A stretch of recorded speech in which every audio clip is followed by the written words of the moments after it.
que esto va a ayudar a vigilar mejor las fronteras y todo el tema tecnológico. Ahora bien, ¿cuáles podría ser pues alguna arista negativa, algún mal proceso de administración o de pronto politizar un poco este tema? Bueno, realmente es más que interesante conocer esta historia de este embargo militar que Guatemala sufría por parte de Estados Unidos desde hace puntualmente 47 años. Se levanta este embargo y bueno, a ver, hemos hablado cuántas veces acá en la medida que lo que necesitamos es ver un ejército más fortalecido y no solo con una presencia a nivel de las fronteras, que por supuesto es necesario. Sin embargo, ese trabajo de fuerzas combinadas ha generado resultados que al final la ciudadanía los traduce como positivos. Y qué mejor que saber que después de esos 47 años en que Estados Unidos no le vendía una sola arma a Guatemala, pues ahora ya se puede generar este esquema de compraventa a través de contratos multianuales. ¿Qué significa un contrato multianual? Básicamente no se hace la compra de un solo en un año, sino que se divide la totalidad en los años que consideren pues, las dos partes que participan en la compraventa. En este caso se ha hablado de 3 años y aquí pues obviamente vamos a tener un fortalecimiento de la vigilancia a nivel no solo fronterizo, sino ese combate permanente tan necesario en el Estado de Guatemala en contra del crimen organizado. Es una de las realidades más difíciles que estamos viviendo y por supuesto que bueno saber que el ejército ahora tendrá un mejor armamento. Creo que es importante también y quisiera, Fernando, aprovecharte para que nos pudieras explicar un poco sobre el antecedente de este embargo, porque ahora escuchamos mucho, se levantó el embargo, ahora se va a poder. ¿Qué había pasado en Guatemala que se había impuesto esta medida por parte de Estados Unidos para ponernos en contexto? ¿Y cuál es el área de oportunidad que ahora tiene nuestro país también para poder fortalecerse y sobre todo poder considerar otros puntos que son necesarios para tener fuerzas que realmente puedan hacer frente de una forma bastante contundente a las estructuras del crimen organizado? Bueno, realmente es muy interesante conocer este esquema a nivel histórico porque este embargo se da por parte de Estados Unidos debido a todo el andamiaje que se conformó en aquella época del conflicto armado interno en nuestro país. Esto dio paso a una serie de violaciones en materia de derechos humanos que lo que hizo realmente fue desde Estados Unidos determinar que no se le podía proveer armamento militar a Guatemala debido a estas actuaciones que el Estado de Guatemala en ese entonces estaba generando en contra de su misma población.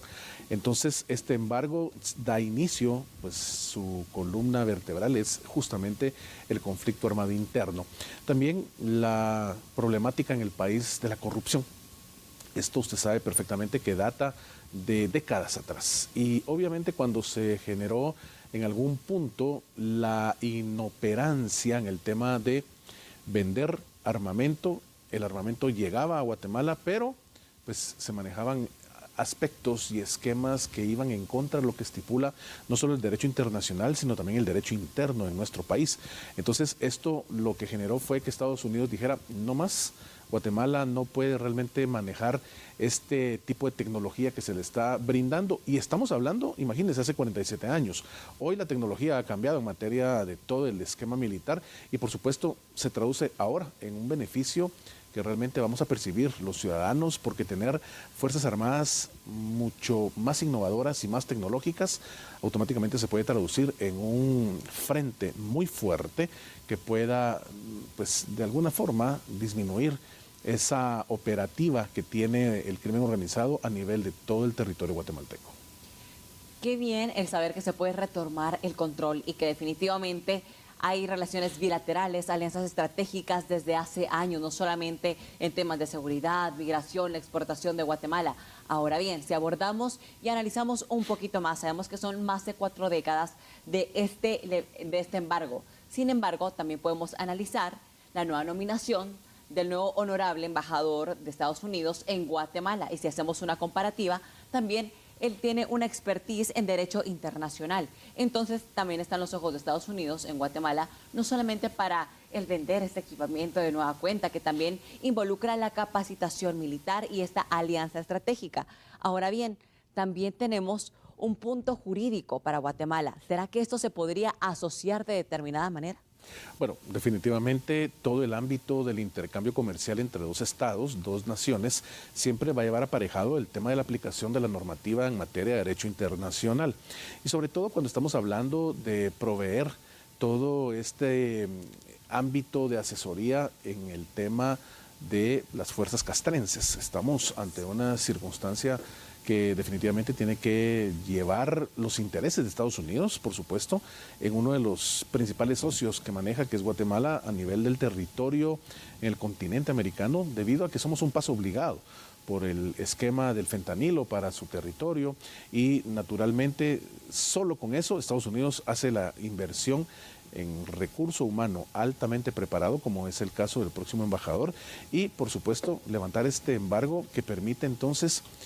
generarle a Guatemala una forma muy contundente de poder hacerle un frente a estos grupos que están armados literalmente hasta los dientes. Entonces, ¿qué hace Guatemala con un fusil que realmente no es el ideal para responder un contrafuego que se pueda dar en un territorio violentándose fronteras, por ejemplo, entre Guatemala y México? Es muy difícil no tener, por ejemplo, los vehículos blindados, un blindaje que como mínimo tiene que ser nivel 7 y por supuesto con ello hacer pues una guerra frontal a este tema del narcotráfico y del crimen que ya ni siquiera se puede catalogar como crimen organizado, sino que es un crimen transnacional. Ahí está justamente la inversión de Estados Unidos en un país como Guatemala y por supuesto es esa evolución de las relaciones bilaterales entre dos naciones que han sido pues socios desde siempre y que ven intereses en común y hoy eso es lo que se percibe con esta nueva capacidad en materia tecnológica que tendremos no solo en fuerzas terrestres, sino fuerzas aéreas y fuerzas marítimas. Así que imagínense tener un ejército guatemalteco pues con lo último en tecnología, en materia de armamento. Creo que es algo positivo no solo para Guatemala, también para Estados Unidos, por esos intereses que hablamos que al final son de un ámbito bilateral.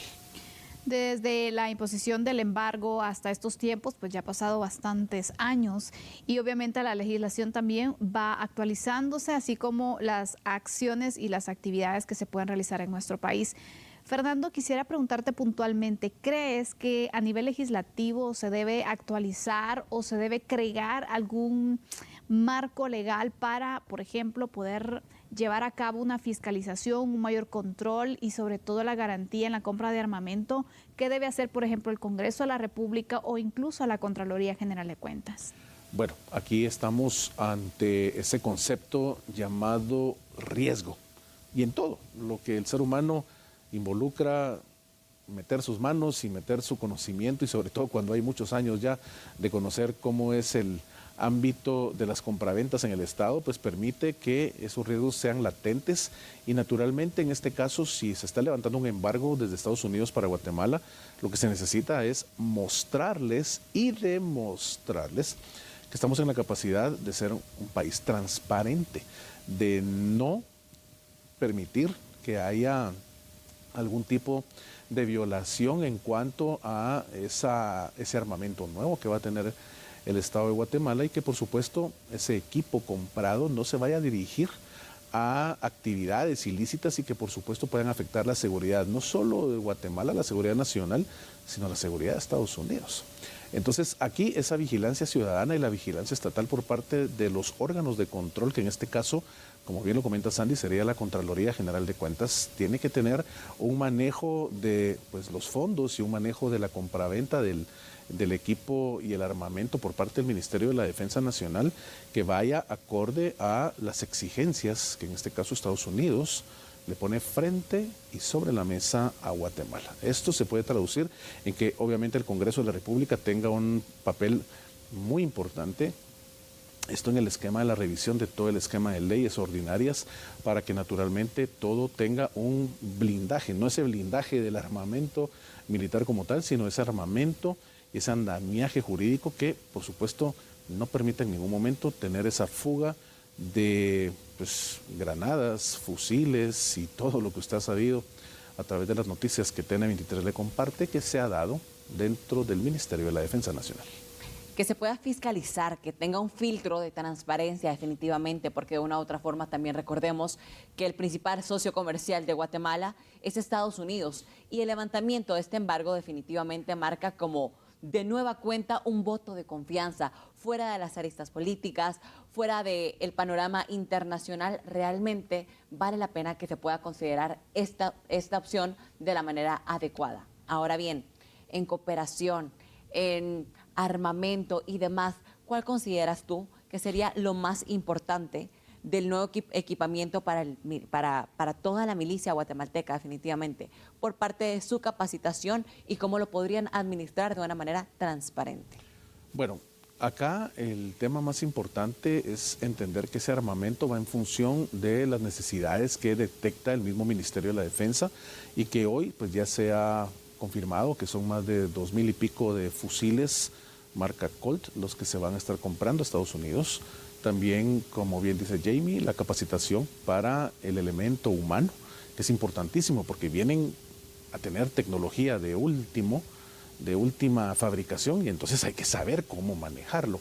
Y vehículos que puedan permitir a nivel de las fuerzas terrestres, marítimas y aéreas darle un golpe frontal a todo ese crimen organizado con esta última tecnología. Algo muy importante es la trazabilidad del equipo. ¿Qué significa esto? En materia de la transparencia y de esa relación bilateral entre Estados Unidos y Guatemala, poder tener muy bien mapeado dónde está cada uno de los equipos que se venden, porque es justamente parte de los intereses que Estados Unidos maneja con pues, el armamento que fabrica. Aquí tener mapeados los números de serie, los registros digitales de cada armamento que se le es entregado a Guatemala, que aunque sea propiedad nuestra y aunque sea pagado, pues naturalmente Estados Unidos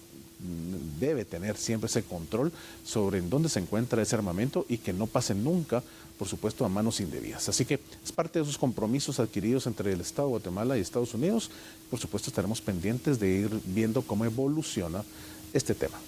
Sin duda alguna, Guatemala debe analizar cuáles son las capacidades tecnológicas y de armamento que se pueden adquirir, sobre qué tipo de compras se pueden realizar también y poder de esta manera iniciar con un plan de seguridad que sea más estructurado, como una política incluso para fortalecer a las fuerzas de seguridad y poder dar una batalla fuerte también al grupo de narcotráfico, crimen organizado, que sabemos que cuentan con todos los recursos y armamento también para poder operar. Viene un gran reto y sobre todo evaluar las lecciones aprendidas que en el pasado nos deja para evitar incluso posibles consecuencias. Creo que eso es parte de mis conclusiones. Definitivamente sabemos que esto es algo que tiene un impacto positivo para el país, toda vez se sepa emplear de la manera adecuada, y sabemos que Guatemala necesita definitivamente de este equipo para poder equipar, valga la redundancia, de mejor manera a todo el cuerpo militar.